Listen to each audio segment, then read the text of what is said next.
இந்த மாதத்துக்கான கர்த்தருடைய வார்த்தை வாக்குத்தத்தம் நீதிமொழிகள் 4 அதிகாரம் 23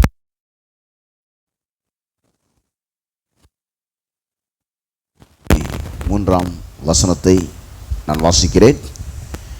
எல்லா காவலோடும் உன் இருதயத்தை காத்துக்கொள், அதனிடத்திலிருந்து ஜீவ ஊற்று புறப்பட்டு வரும். இந்த மாதத்துக்கான வாக்குத்தத்தம் இருதயத்திலிருந்து ஜீவன் ப்ளஸ் ஊற்று. ஜீவன் என்றால் நம்ம எல்லாருக்குமே தெரியும், எல்லா நன்மைகளும் எல்லா ஆசீர்வாதங்களும். உபாகமம் புஸ்தகத்திலே 30 அதிகாரத்திலே 15 வசனத்தையும் 19 வசனத்தையும் நாம் அடிக்கடி ஒப்பிட்டு இந்த ஜீவன் என்கிற வார்த்தைக்கு அர்த்தம் எடுத்து வாசித்திருக்கிறோம். சுருக்கமாய் சொல்லப்போனால் ஜீவன் என்றால் எல்லா நன்மைகளையும் எல்லா ஆசீர்வாதத்தையும் குறிக்கிறது. இன்றைக்கு அநேக மக்கள் இந்த நன்மைகள் எங்கிருந்து வரும், எப்படி வரும், யார் மூலமாக வரும், எப்பொழுது வரும் என்று நன்மைகளுக்காகவும் ஆசீர்வாதங்களுக்காகவும் ஏங்கிக் கொண்டிருக்கிறார்கள், எதிர்பார்த்து கொண்டிருக்கிறார்கள், காத்து கொண்டிருக்கிறார்கள். ஆனால் தேவனுடைய வார்த்தை சொல்லுகிறது, உன்னுடைய இருதயத்திலிருந்து அவையெல்லாம் புறப்பட்டு வந்து ஒரு வாழ்க்கையை ஆக்கிரமிக்கும், ஒரு வாழ்க்கையை நிரப்பும் என்று தேவனுடைய வார்த்தை சொல்லுகிறது. இந்த வாக்குத்தத்தத்தில் பார்த்தீங்கன்னா, வாக்குத்தத்தம்னு சொன்னாலே அது 2 விதமாக நம்ம எடுத்துக்கிறோம். ஒன்று, தேவன் எதுவுமே நம்ம செய்யாமலே கொடுத்துருது, அது ஒரு வாக்குத்தத்தம். நம்முடைய பாற்றல் எதுவுமே இருக்காது, தேவன் அதை டைரெக்டாக கொடுத்துட்றாரு. உதாரணத்துக்கு, நான் உன்னை விட்டு விலகுவதும் இல்லை, உன்னை அதில் எந்த கண்டிஷனும் இல்லை, அப்படி கொடுத்துட்றாரு அதை. ஆனால் சில வாக்குத்தத்தங்களில் ஒரு கண்டிஷன் இருக்குது, நம்முடைய பாற்று ஒன்று இருக்குது, அவருடைய பாற்று ஒன்று இருக்குது. இப்போ நானே உன் பரிகாரியாக கர்த்தர் அப்படின்னும்போது அப்படியே நிறைய கிறிஸ்தவர்களுக்கு வியாதி வருதுன்னு நீங்கள் கேட்கலாம். அங்கே சில கண்டிஷன்ஸ் இருக்கும். தேவனையன்றி வேறொன்றை நீங்கள் நமஸ்கரிக்க கூடாது. அப்படி இருக்கும்போது நானே உன் பரிகாரி ஆகிய கர்த்தர். அப்போது நம்முடைய பாற்று ஒன்றும் அவருடைய பாற்று ஒன்று அங்கே இருக்குது. அப்படி இருக்கும்போது எகிப்தியருக்கு வரப்பட்ட வியாதிகள் ஒன்றையும் உங்கள் மேல் வரப்பண்ண மாட்டேன், நானே உன் பரிகாரி ஆகிய கர்த்தர். அப்போது சில வாக்குத்தத்தங்கள் பார்த்திங்கன்னா, நாம் எப்படி இருந்தால் இது எடுக்க முடியும்னு சொல்லப்பட்டிருக்கு. சில வாக்குத்தத்தங்கள் நாம் எதுவுமே பண்ணாமலே அது எடுத்துட முடியும்னு சொல்லப்பட்டிருக்கு. ஆனால் நாம் ஏன் அதை பண்ணணும் அப்படின்னாக்கா, அது ஒரு கீ மாதிரி இருக்குது. அதை எடுத்துக்கொள்வதற்கு ஒரு திறவுகோல் போல் நாம் செய்ய வேண்டிய காரியம் இருக்கிறது. அப்போது இன்றைக்கு நம்முடைய வாழ்க்கையில் இருக்கிற எல்லா பிரச்சனைகளும் எல்லா போராட்டங்களும், ரட்சிக்கப்படாத மனிதனுடைய வாழ்க்கையிலும் சரி, ரட்சிக்கப்பட்ட மனிதனுடைய வாழ்க்கையிலும் சரி, இருக்கிற எல்லா பிரச்சனைகளுக்கும் காரணம் என்னவென்று பார்ப்போமானால் அவனுடைய இருதயம்தான் எல்லா பிரச்சனைக்கும் காரணமாக இருக்கிறது. அது மாத்திரமல்ல, எல்லா ஆசீர்வாதத்துக்கும் காரணம் என்னவென்று பார்ப்போமானால் அவனுடைய இருதயம்தான் எல்லா ஆசீர்வாதத்துக்கும் காரணமாக இருக்கிறது. ஆக இந்த 2 மாதம் இருக்குது இந்த வருஷம் முடிகிறதுக்கு. இந்த வருஷத்தின் முடிவிலே கர்த்தர் சொல்லுகிற வார்த்தை என்னென்னு பார்த்தீங்கன்னாக்கா, இந்த ஆசீர்வாதங்கள் எல்லாம் நன்மைகள் எல்லாம் உன்னுடைய இருதயத்திலிருந்து புறப்பட்டு வரக்கூடியதாக தேவன் உங்களை உருவாக்கி வைத்திருக்கிறார். ஆக நீங்கள் செய்ய வேண்டிய ஒரு காரியம், அதை சரியான விதத்திலே கட்டி காத்து கொள்ள வேண்டும் என்று தேவன் அங்கே சொல்லுகிறார். எல்லா காவலோடும் உன் இருதயத்தை காத்துக்கொள், அதனிடத்திலிருந்து ஜீவ ஊற்று புறப்பட்டு வரும். நம்ம பலமுறை பேசியிருக்கிறோம். இருதயம் சொல்லும்போது வெளியில் இருக்கிற மக்கள் அதற்கு ஒரு அர்த்தம் கொடுக்குறாங்க, பைபிள் அதுக்கு ஒரு அர்த்தம் கொடுக்கிறது. வெளியில் இருக்கிற மக்களே அர்த்தம் கொடுக்குறாங்க. பார்த்தீங்கன்னாக்கா, இருதயம்னு சொன்னாலே அவங்க இந்த ரத்தத்தை சுத்தம் பண்ணுற உறுப்பை தான் இருதயன்னு அவங்க சொல்கிறாங்க. நமக்குள்ளே இருக்கிற அந்த ஹார்ட்டை தான் அவங்க இருதயன்னு சொல்கிறாங்க. அதாவது ரத்தத்தை சுத்தம் பண்ணுறதான ஒரு உறுப்பு. அதில் தான் அந்த பிளாக் வந்துடும் வால்வில். ரத்தத்தை சுத்தம் பண்ணுற உறுப்பு நின்று போச்சுன்னா உயிரே போயிடும்னு சொல்லி அதை தான் மருத்துவர்களும் வெளியில் இருக்கிற மக்களும் இருதயம் என்று சொல்லுகிறார்கள். அது எல்லா உயிரினங்களுக்கும் இருக்கிறது, மனிதனுக்கு மாத்திரமல்ல, எல்லா உயிரினங்களுக்கும் இந்த இருதயம் என்கிற ஒரு சரீர உறுப்பு இருக்கிறது. ஆனால் பைபிளில் சொல்லப்பட்ட, பரிசுத்த வேதாகமத்தில் சொல்லப்பட்ட இருதயம் என்கிற வார்த்தை அந்த அர்த்தத்தை குறிக்காமல் மனிதனுடைய ஆவி குறிக்கிற வார்த்தையாக வருகிறது. அதை பலமுறை சுட்டி காண்பித்திருக்கிறோம். 1 பேதுரு 3 அதிகாரம் 4 வசனத்தில் இப்படி சொல்லப்பட்டிருக்கு. என்னென்னு பார்த்தீங்கன்னாக்கா, சாந்தமும் அமைதலும் உள்ள ஆவியாகிய இருதயத்தில் மறைந்திருக்கிற குணமே உங்களுக்கு அலங்காரமாய் இருக்க கடவுது, அதுவே தேவனுடைய பார்வையில் விலையேற பெற்றது. அப்போ இருதயம்னு சொல்லும் போது சரீர உறுப்பு பற்றி அங்கே பேசாமல் ஆவியை தான் அங்கே இருதயம்னு சொல்லி இங்கே சொல்லப்பட்டிருக்கிறது. என்னன்னாக்கா அழியாத அலங்கரிப்பாக இருக்கிற சாந்தமும் அமைதிலுமுள்ள ஆவியாகி இருதயத்தில் மறைந்திருக்கிற குணமே. அப்போ அங்கே இருதயம்னு சொன்னால் மனுஷனுடைய ஆவி என்பதை நாம் இங்கே பார்க்கிறோம். பைபிளில் பார்த்தீங்கன்னாக்கா இருதில் தான் விசுவாசம் உண்டாகிறது, இந்த விசுவாசம்தான் ஜபமாகிறது, இந்த விசுவாசம்தான் துதியாக வெளிப்படுகிறது, இந்த விசுவாசம்தான் அறிக்கையாக வெளிப்படுகிறது, இந்த விசுவாசம்தான் பாடலாக வெளியே வருகிறது. ஆக தேவனுடைய வார்த்தையிலே நாம் பார்ப்போம்னால் வேதத்தில் சொல்லப்பட்ட விசுவாசம் தேவனுடைய விசுவாசம். மார்க் 11:23-24 வாசிக்கிறோம் இல்லையா? எவனாலும் இந்த மலையை பார்த்து நீ பெயர்ந்து சமுத்திரத்தை தள்ளுண்டு போய் என்று சொல்லி தான் சொன்னபடி நடக்கும் என்று தன் இறுதியில் சந்தேகப்பட விசுவாசித்தால் அவன் சொன்னபடியே ஆகும் என்று மெய்யாக உங்களுக்கு தன் இருதயத்தை சந்தேகப்படாமல் விசுவாசித்தால். இருதயன்ற வார்த்தை அங்கே வரும். தன் இருதயத்திலே சந்தேகப்படாமல்.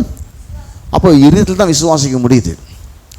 அப்போது இந்த இருதயத்துக்குள்ளேருந்து விசுவாசம் வெளியே வருது. வெளியே வரும்போது எப்படிப்பட்ட மழையாக இருந்தாலும் தடையாக இருந்தாலும் பிரச்சனையாக இருந்தாலும் அது நம்முடைய வாழ்க்கையை விட்டு விலகி போகிறது. அப்போது இந்த இருதயத்தை கட்டி காத்து கொள்ளும் பொழுது தடைகள் விலகி போவது மாத்திரமல்லாமல் எல்லா ஆசீர்வாதங்களும் இந்த இருதயத்துக்குள்ளிருந்து புறப்பட்டு வருகிறது என்று நாம் வாசிக்கிறோம். எல்லா காவலோடும் உன் இருதயத்தை காத்துக்கொள், அதனடுத்தது ஜீவ ஊற்று புறப்பட்டு வரும். இப்போ இயற்கையான விசுவாசம் ஒன்று இருக்குது. என்ன இயற்கையான விசுவாசம்னா, வேலைக்கு போனால் சம்பளம் கிடைக்கும். அதுக்கு பெருசாக விசுவாசம் அவசியம் இல்லை.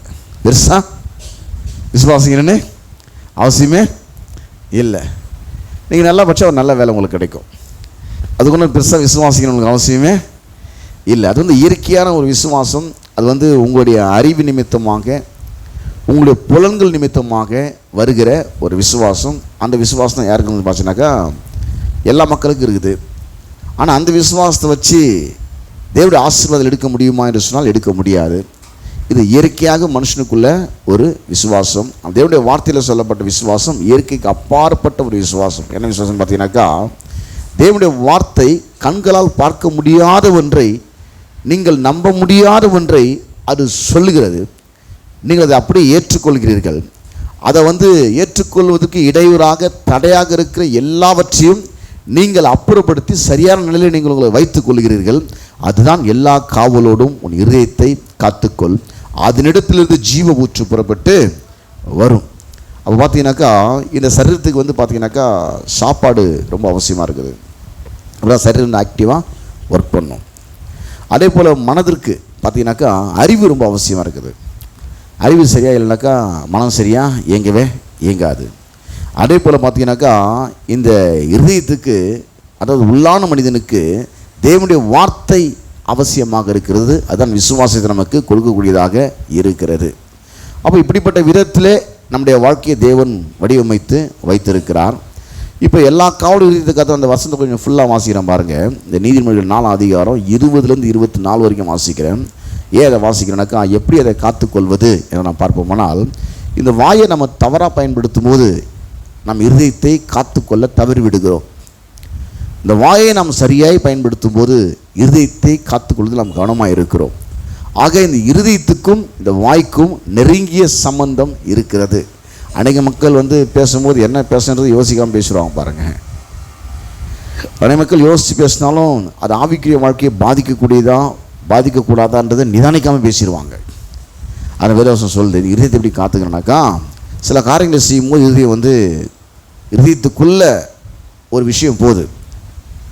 ஆனால் உள்ளே போன அந்த விஷயம் சரியான விதத்தில் அது வெளியே வரணும். இப்போ துப்பாக்கிக்குள்ளே போன குண்டு சரியான விதத்தில் அது வெளியே வந்தால் தான் அந்த எப்படிப்பட்ட பவரோடு அது வெளியே வரும்னு பார்த்து நாம் பார்க்குறோம். அது எப்படிப்பட்ட வெடிகுண்டு மாதிரி வெளியே வருது. ஒரு மனுஷனே அதை அப்படியே சுட்டு வீழ்த்திட்டு பாருங்கள். வெறும் குண்டை திருப்பி அடிச்சா மட்டும் சாக மாட்டான். அது துப்பாக்கிக்குள்ளே போட்டு துப்பாக்கிலேருந்து வெளியே வரும்போது தான் அவனுடைய பவர் அதிகமாக இருக்குது. அதே போல் தேவனுடைய வார்த்தை இருதயத்துக்குள்ளே போய் இருதயத்திலிருந்து வாய் வழியாக வெளியே வரும்போது அவனுடைய பவரே எல்லாவற்றையும் உடைத்து சொக்குங்களாகக்கூடியதாக அது இருக்கிறது. ஒரு சில காரியங்களை செய்யும்போது பார்த்தீங்கன்னாக்கா, ஒரு 3 காரியத்தை செய்யும்போது எந்த ஒரு விஷயம் இருதயத்துக்குள்ளே போயிடுது. அது தேவனுடைய வார்த்தையாக இருந்தாலும் சரி, தேவனுடைய வார்த்தைக்கு எதிரான காரியமாக இருந்தாலும் சரி, 3 காரியத்திலே நீங்கள் கண்ணுங்கருத்துமாக இருக்கும்போது உங்கள் இதயத்துக்குள்ளே அதை நீங்கள் அனுப்புகிறீர்கள், அதை நீங்கள் அனுமதிக்கிறீர்கள். முதலாவது காரணம் பார்த்தீங்கன்னா நீங்கள் கவனிக்கிறீங்க, ரெண்டாவது நீங்கள் காது கொடுத்து கேட்குறீங்க, மூன்றாவது நீங்கள் அதையே சிந்திக்கிறீங்க. அப்படி செய்யும்போது உங்கள் இதயத்துக்குள்ளாக எந்த ஒரு வார்த்தையும் எந்த ஒரு விஷயமும் போகிறது. அதுதான் வெளியில் வரப்போகுது, அதுதான் உங்கள் வாழ்க்கையாக இருக்க போகுது. இந்த தேவன் வந்து இந்த வருஷத்தின் கடைசி நாட்களில் இவங்க சரிபடுத்தன்னு விரும்புகிறார். வாழ்க்கை ஏன் இன்றைக்கி நாசமாக இருக்குது, வாழ்க்கை ஏன் இன்றைக்கி வந்து ரொம்ப பிரச்சனையாக இருக்குது, வாழ்க்கை ஏன் இன்றைக்கி ரொம்ப சிக்கல் நிறைஞ்சதாக இருக்குது, வாழ்க்கையிலேயே இன்றைக்கி வந்து ஆசீர்வாதங்கள் இல்லை, வாழ்க்கையிலேயே இன்றைக்கி பார்த்தீங்கன்னா நிறைய பிரச்சனைகள் தலை தூக்கி அதை தீர்க்க முடியாத நிலையில் நாம் அங்கே இருக்கிறோம் என்று பார்ப்போமானால், இருதயத்தை சீரமைத்தால் வாழ்க்கை சீரமைந்து விடும். இங்கே தான் ஆரம்பிக்குது. நீங்கள் வெளியில் கரெக்ட் பண்ணுறதுனால எதுவும் சரியாகிட்டு போகிறது கிடையாது. உள்ளே நீங்கள் ஒரு விஷயத்தை நீங்கள் கரெக்ட் பண்ணிங்கனாக்கா, இருதயத்தை நீங்கள் சரிப்படுத்துனீங்கனாக்கா உங்கள் வாழ்க்கை எல்லாமே சரியாயிடும். இருதயத்தை நீங்கள் சீர்படுத்த நீங்கள் தவறும்போது வெளியிலே எல்லாமே இருதயத்துக்குள்ளே தான் வர்றதுனால வெளியில் எல்லாமே சீர்குலைந்த நிலையிலே அது இருக்கிறது. இப்போ அதை வசனமாக வாசிக்கிற நீதிமொழிகள் 4ஆம் அதிகாரம் 20 முதல் 24 வரை. என் மகனே, என் வார்த்தைகளை கவனி. இந்த கவனின்ற வார்த்தை வந்துச்சுங்களா? அப்போ இன்றைக்கு மக்கள் வந்து அநேக நாட்களில் தன்னை குறித்து மற்றவர்கள் என்ன சொல்லுகிறார்கள் என்பதை தான் கவனிக்கிறார்கள். தன்னை குறித்து தாம் எப்படி உணர்கிறோம் என்பதை தான் அதிகமாக அவர்கள் கவனிக்கிறார்கள்.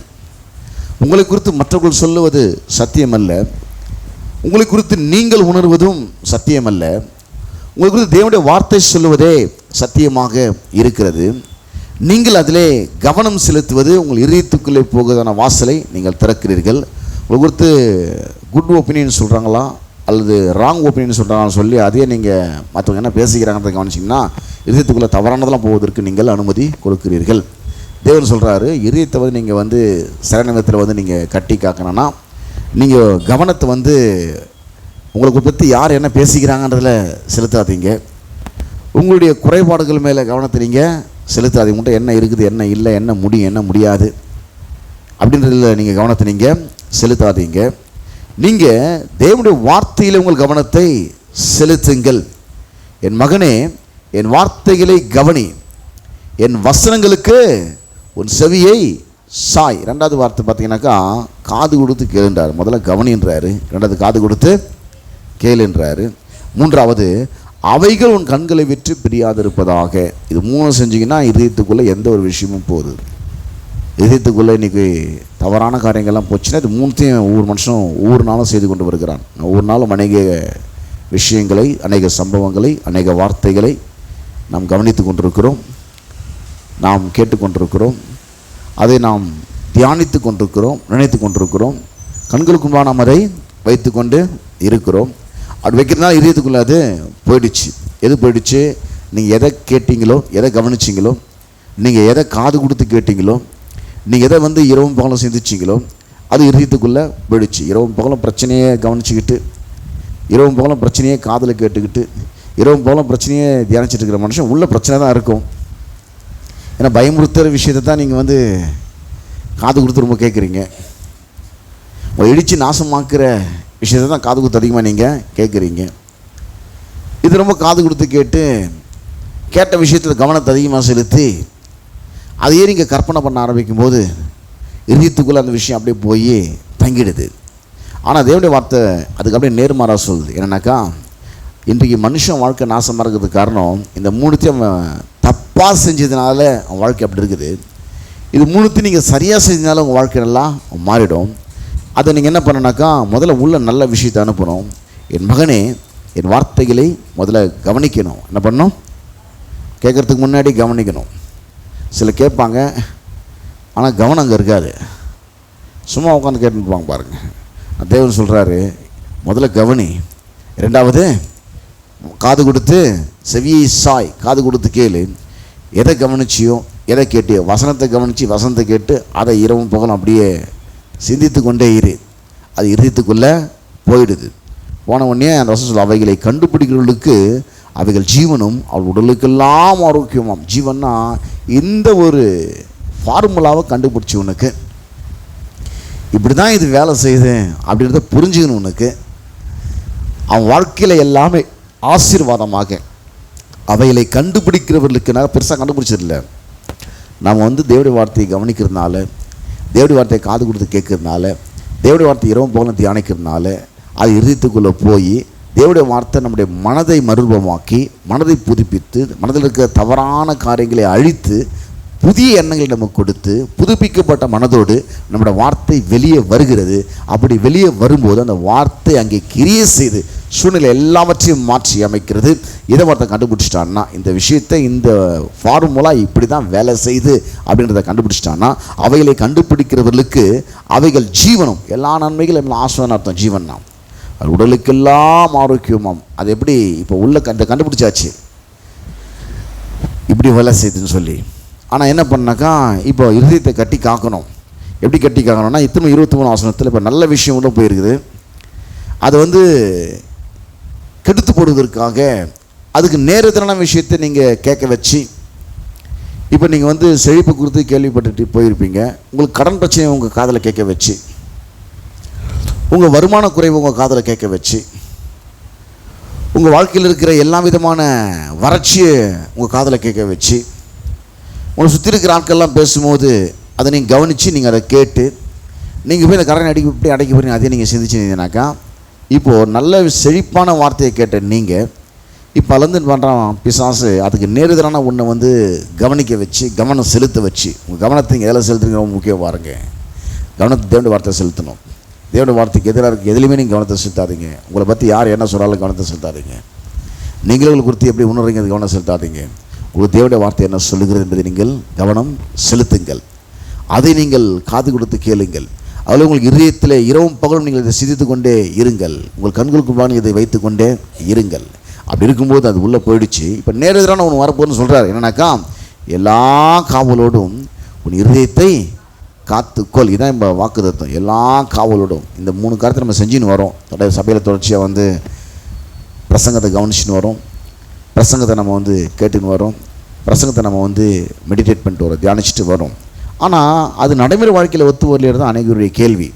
நடைமுறை வாழ்க்கையில் ஒத்து வரனாக்கா இப்போ சொல்கிறாரு, எல்லா காவலோடும் இதயத்தை காத்துக்கொள், அதனிடத்து ஜீவ ஊற்று புறப்பட்டு வரும். எங்கள் இதயத்துக்குள்ளே போச்சு, கவனிச்சதுனால, காது கொடுத்து கேட்டதுனால, தியானிச்சதுனால தேவனுடைய வார்த்தை இதயத்துக்குள்ளே போயிடுச்சு.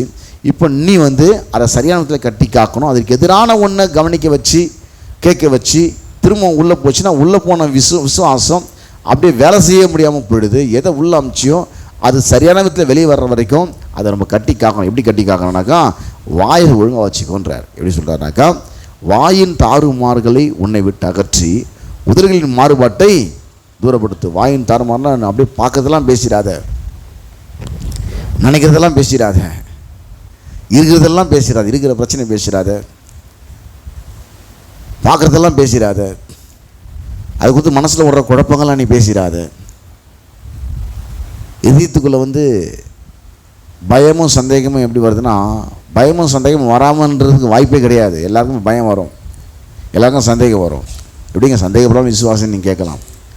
அந்த சந்தேகப்படாமல் விசுவாசிக்கிறதுனாக்கா, அந்த சந்தேகமான எண்ணங்களை நீங்கள் வார்த்தையாக்கி விட்டால் நீங்கள் சந்தேகப்பட்டு விட்டுன்ற அர்த்தம்.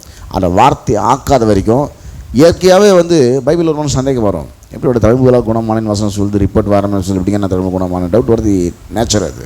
ஏன்னா வேறு வசனம் ஒன்று சொல்லுது, ரிப்போர்ட் முரண்பாடாக சொல்லும்போது அவனுக்கு கண்டிப்பாக டவுட் வரும். வேறு வசனம் நீங்கள் குணமாயிட்டீங்கன்னு சொல்லுது, ஆனால் டாக்டர் ரிப்போர்ட்டு உங்களுக்கு வியாதி இருக்குதுன்னு சொல்லுது. அப்போது டாக்டர் ரிப்போர்ட் ஒன்று சொல்லும்போது வேறு வசனம் இதுக்கு முரண்பாடாக சொல்லும்போது, நான் சுகமாயிட்டேன் வேறு சொன்னால் சுகமானது போல் நான் உணரணுமே, உணர முடியல என்னால்னு சொல்லி சந்தேகம் வருவது இயற்கை இயல்பு. அதை நீங்கள் வார்த்தையாக்காமல் இருக்கிற வரைக்கும் உங்களுக்கு பிரச்சனை இல்லை. நீங்கள் அதை வார்த்தையை ஆக்கிட்டீங்கன்னா நீங்கள் சந்தேகத்துக்கு உங்கள் வாழ்க்கையில் நீங்கள் இடம் கொடுத்து, அப்படிப்பட்ட சந்தேகம் வரும்போது தான் இதயத்தை பேசணும். எதை அப்படி தழும்புகளால் நான் சுகமாய் இருக்கிறேன், என்னுடைய மிருக நிமித்தம் கல்வாரி சிலுவிலே அவர் காயப்பட்டு எனக்கு கல்வாரி சிலுவில் அவர் நொறுக்கப்பட்டார், எனக்கு சமாளித்து உண்டு பண்ணக்கூடிய ஆக்கினை கல்வாரி சிலுவிலே அவர் மேல் விழுந்தது, அவருடைய தழும்புகளால் நான் சுகமாய் இருக்கிறேன். இப்போ வாயில் இருக்கிறத பேசாதீங்க, சரீரத்தில் இருக்கிற வியாதியை பேசாதீங்க, வாழ்க்கையில் இருக்கிற சிக்கலை பேசாதீங்க, குடும்பத்தில் இருக்கிற பிரச்சனையை பேசாதீங்க, உங்கள் வாழ்க்கையில் இருக்கிற எல்லா பொருளாதார குறைவுகளை நீங்கள் பேசாதீங்க. அதுக்கு நேரெதிராக இருக்கிற ஒன்றை தேவனுடைய வார்த்தை சொல்லுகிறது. உங்கள் வாழ்க்கையில் அவைகள் நடப்பதற்கான எல்லாவற்றையும் தேவன் நிர்ணயம் செய்து சிலுவையிலே முடித்து விட்டார். இப்போ இந்த வாயின் தாறுமாறுகளை உன்னை விட்டு அகற்றி உதடுகளின் மாறுபாட்டை மாறி மாறி பேசுது. கொஞ்ச நேரம் வசந்தம் பேசுது, கொஞ்ச நேரம் பிரச்சனை பேசுறது, கொஞ்ச நேரம் விசுவாசமாக பேசுறது, கொஞ்ச நேரம் அவிசுவாசமாக பேசுறது, தான் மாற்றி பேசுறது. மாறுபாடு, உதல் மாறுபாடுனாக்கா வசந்தை கேட்கும்போது அப்படியே உள்ளத்தில் விசுவாசம் போய் கொஞ்ச நாள் வந்துனே இருக்குது. வசந்துக்கு எதிராக அவனை கேட்கும்போது அதுவில் பற்றி அது உள்ளேருந்து வெளியே வந்துனே இருக்குது. அப்போது இந்த வாய்க்கும் இந்த இதயத்துக்கும் நெருங்கிய சம்பந்தம் இருக்கிறது. எல்லாமே மனுஷனுடைய ரட்சிப்பிலிருந்து அவன் வாழ்க்கையில் வருகிற எல்லா ஆசீர்வாதமும் தேவன் ஆயத்தம் பண்ணி வைத்திருந்தாலும் அவனுடைய வாயின் மூலமாக இதயத்தில் விசுவாசிப்பதனால்தான் அவனுக்கு அது உண்டாகிறது, ரட்சிப்பு உட்பட. ரோமர் 10:9 பார்த்தீங்கன்னா இப்படி இருக்குது. என்னவென்றால் கர்த்தராகிய இயேசுவை நீ உன் வாயினாலே அறிக்கையிட்டு, வாயின்ற வார்த்தை அங்கே வருது பாருங்கள். ரெண்டா இருதயன்ற வார்த்தையும் வரும். எங்கெல்லாம் வாயின் வருதோ அங்கே இருதயன்ற வார்த்தை சேர்ந்து வந்துடும். என்னவென்றால் கர்த்தராகிய இயேசுவை நீ உன் வாயினாலே, இப்போ அங்கே கூட என்ன பார்த்தோம், இருதயத்தை எப்படி கற்றுக்கான வாயின் தாறுமாறில் அகற்றி உதல் மாறுபாட்டை தூரப்படுத்தினா இதயத்தை காத்துக்கொள்ளலாம். அப்போ எங்கெல்லாம் இருதயம் வருதோ அங்கே வாயின்ற வார்த்தை அப்படியே ஒத்து போகுது.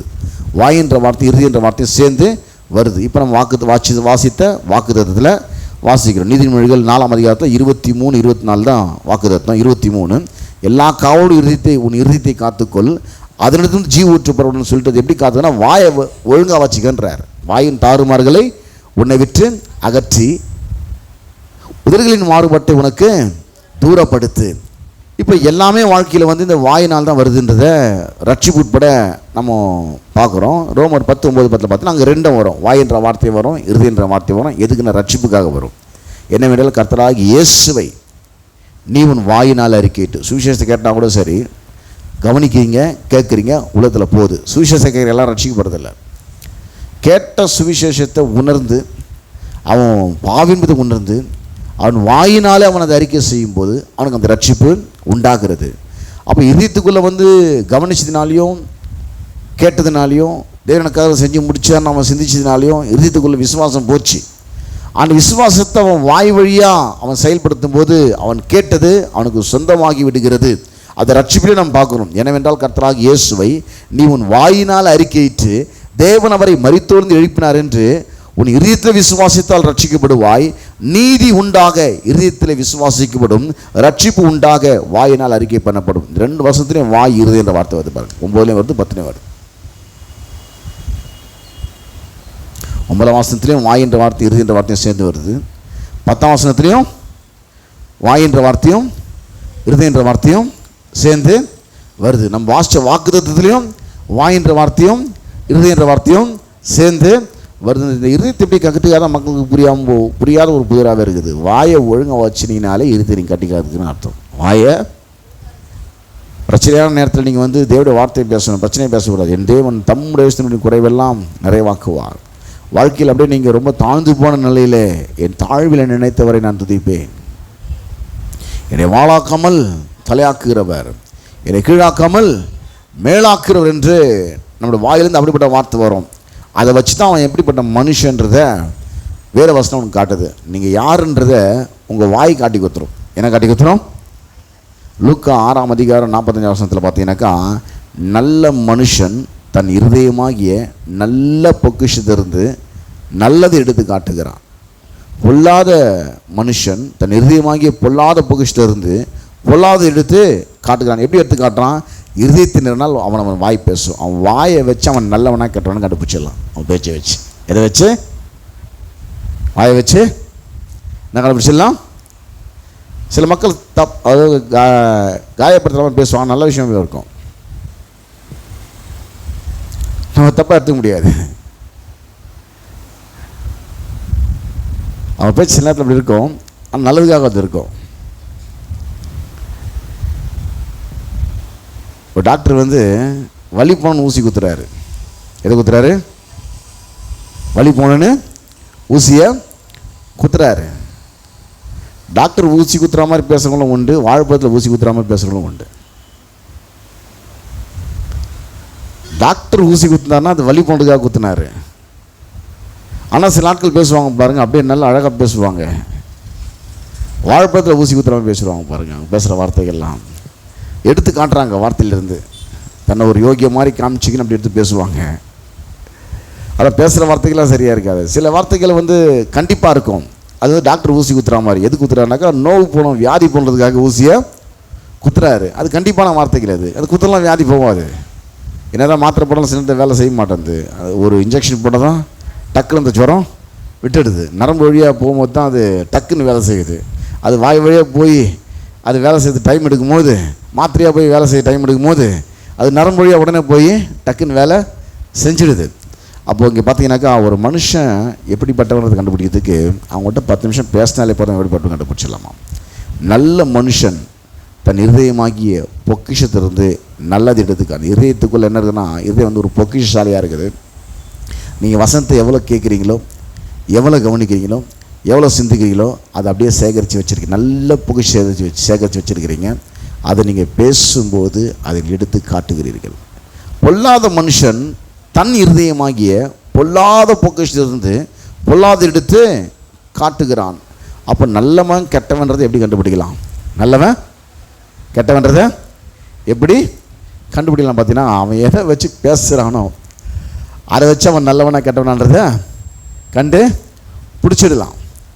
அப்போது இருதயத்தின் நிறைவினால் அவனவன் வாய் பேசும். இதயத்தின் நிறைவினால் அவனவன் வாய். சில நல்ல ஒரு மாதிரி இருப்பாங்க பாருங்கள். அதான் சொன்னேன், இந்த வாழைப்பத்தில் ஊசி குத்துறான்னு பேசுகிற ஆட்கள்னு. அதை ஆண்டு ரொம்ப அழகாக கடிச்சார் அவங்கள பார்த்து. இந்த பரிசேர்லையும் சதுசேர்லையும் பார்த்து கடிக்கும் போது அப்படியே ஆட்கள் பார்த்தா டீசெண்டாக இருக்கிற மாதிரி, ரொம்ப நன்னடத்தையும் யோகியாக கரெக்டாக இருக்கிற மாதிரி தெரியும். ஆனால் பேசுகிற பேச்செல்லாம் மற்றவங்க ஹர்ட் பண்ணுற வார்த்தைகளாக இருக்கும். மற்ற உலகத்தில் விசுவாசத்தை கட்டிலாம் இருக்கிற விசுவாசத்தை இடிச்சு தள்ளுற வார்த்தையில் பேசிகிட்டு இருப்பாங்க. அவங்க நல்ல ஆட்கள் மாதிரி காட்டிக்கிறான்னா பொல்லாத ஆட்கள்றாரு அவங்கள. அதை அப்படியே சொல்கிறார் இயேசு. மத்தேயு 12 அதிகாரத்தில் 34-35 வாசினாக்கா, விரியன் பாம்பு குட்டிகளே, யாரை பார்த்து சொன்னார்? பாவிகளை பார்த்து அவர் சொல்லவே இல்லை. விபச்சாரத்தை கை மெய்மை இப்படிப்பட்ட பெண்ணை பார்த்து சொல்லலை. அவர் உன் பாவங்களுக்கு மன்னிக்கப்பட்டதுன்னு சொன்னார். ஊரே கல்லறி வந்துச்சு அவரை. உன் பாவங்கள் உனக்கு மன்னிக்கப்பட்டதுன்னு சொன்னார். சகை என்ற மனுஷன் அநியாய வட்டி வாங்கி சாப்பிட்றவன், அவனை ஊரே சரியில்னு ஒதுக்கி வச்சுது.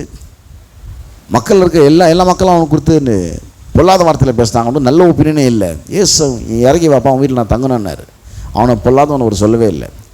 அவர் பொல்லாதவன் ஜட்ஜ் பண்ண நாட்கள் நான் நல்லவன் மாதிரி தன்னை காட்டிக்கிட்டு வார்த்தைகளை தாறுமாற பேசுகிறான் பார்த்தீங்களா. அவனை தான் அப்படி சொன்னார். என்னாக்கா இந்த பரிசேயர்கள் சதுசேயர்கள் வேறு வரலாம் இருப்பாங்க. அவங்கள பார்த்து சொன்னார், விரியன் பாம்பு குட்டிகளே. அவர் இந்த யூஸ் பண்ண வேர்டெலாம் பார்த்தீங்கன்னாக்கா அந்த கடினமான கடுஞ்சொற்கள், இயேசு பயன்படுத்தின கடுஞ்சொற்கள். விரியன் பாம்பின் குட்டிகளே, விபச்சார சந்ததியே. அதை மொழிபெயர்த்தா கெட்ட வார்த்தை ஆகிடும். பாஷை கெட்ட வார்த்தை பேசுன்னு சொல்லுவீங்க. விபச்சார சந்ததியே, வெள்ளையடிக்கப்பட்ட கல்லறையே, மதிகேடனே, மாயக்காரனே. இதெல்லாம் இயேசு பயன்படுத்தின வார்த்தைகள், பைபிள் இருக்கிற வார்த்தைகள். அதில் ஒரு வார்த்தையை சொல்கிறோம், விரியன் பாம்பு குட்டிகளே. என்னது விரியன் பாம்பு? நல்ல எக்ஸாம்பிள் நல்லா பயன்படுத்துகிறார் பாருங்க. அவர் பயன்படுத்துகிற வார்த்தையெல்லாம் பார்த்தீங்கன்னாக்கா, உங்களுக்குள்ளே அதான் இருக்காதான் வெளியே வரும்.